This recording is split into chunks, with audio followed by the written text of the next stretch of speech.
back to Get Up and Grow. I was in my garden and I realized something was missing, vegetables.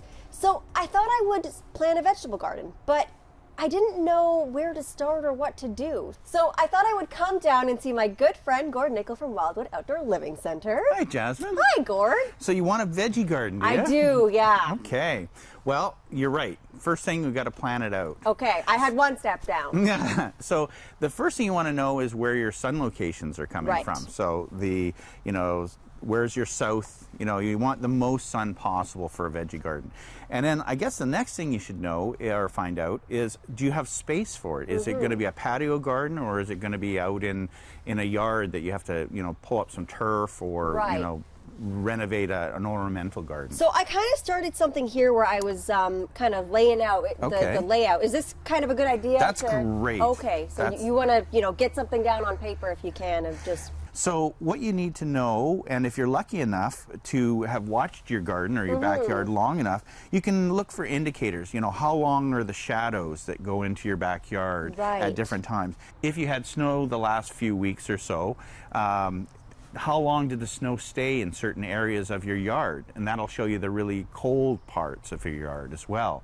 So what are you looking for? Okay, so I don't have a ton of space in my garden to plant it into the ground. So I'm wondering if maybe there's a way I can do it not in the ground. Absolutely. Okay. So you can get planters like these two we have here. I mean, you can use just about anything. What's nice about these guys, they're made out of recycled plastic. Okay. So they're very durable. They're going to last forever. And they also retain a lot of heat. And that's one of the nice things about raised gardens or planters, is that they keep a lot of heat, and vegetables love heat in the soil. Does it matter what I plant in these? Yeah, actually, well, yes and no. But if you were going to do a very small planter, you really have to stick to sort of leafy vegetables. Okay. So if you're going to do root crops, carrots, potatoes, something, you're going to need more depth. So that you have to take into indication when you're planning it all out. So what could I plant in this one? Well, you can plant a lot of things. Tomatoes would work fantastic in here, and actually right over there we've got a tomato cage. Oh, look at that. So something like, get your tomatoes. Bring that up. And then it would just stick in like so. Oh, great. And you put your tomato in there and it'll go right up, and you'll be set. Perfect. Well, that sounds like a good idea and probably good to start with. But let's say I did have space in my garden for more than just a planter. What would I do then? How would I go about doing that? So over here we've got a planter that can go in your garden. So this is a nice raised garden bed. Okay. Basically made out of that recycled plastic again, so it's going to last forever. Matter of fact, I've got 3 at my house, and I built them 20 years ago, and they look exactly the same as they did 20 years ago. Oh, wow. It's great. Okay, so durable, long-lasting.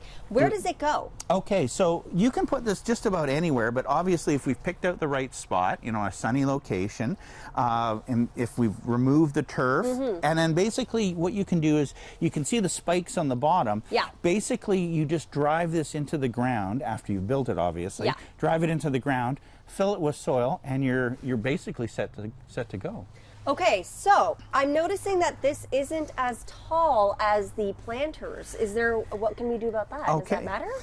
It does, actually. Not as much as with a planter, because a planter has to have all its soil in a confined area. Where with this one, you're actually going to have soil at the bottom, so the root vegetables can go down a little bit. Right.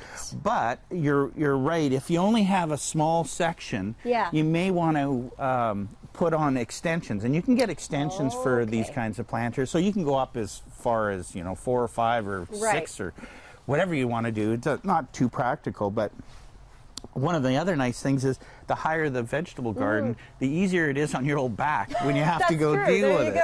So if you can deal with it right here, it's way better. Perfect, yeah.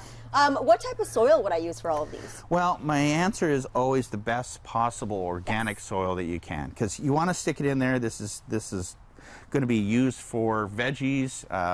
You want to have it very rich and give them the best chance possible, really. So things like, there's some bags on the market. You can get organic soils. You can get things like maybe if you have a very big bed, it can get quite expensive. So maybe you want to use some of your good compost that you have at home, mix it up with some mushroom manure or some sea soil or some fish soil, and then you don't have to fill the whole thing up with super fresh stuff. You're just really augmenting and revigorizing, I don't think that's a word, but, we all know what you're saying. the soil to make it better. Right. Okay. Well, that sounds great. Let's go back to the planters. Sure.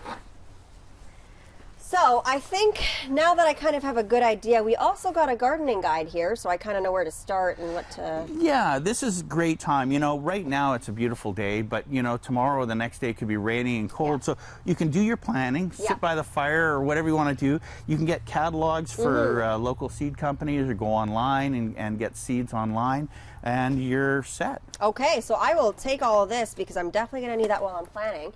And I think I'm going to go with the tomato idea. So we'll take this and I'll do that. Thanks, Gord. Excellent.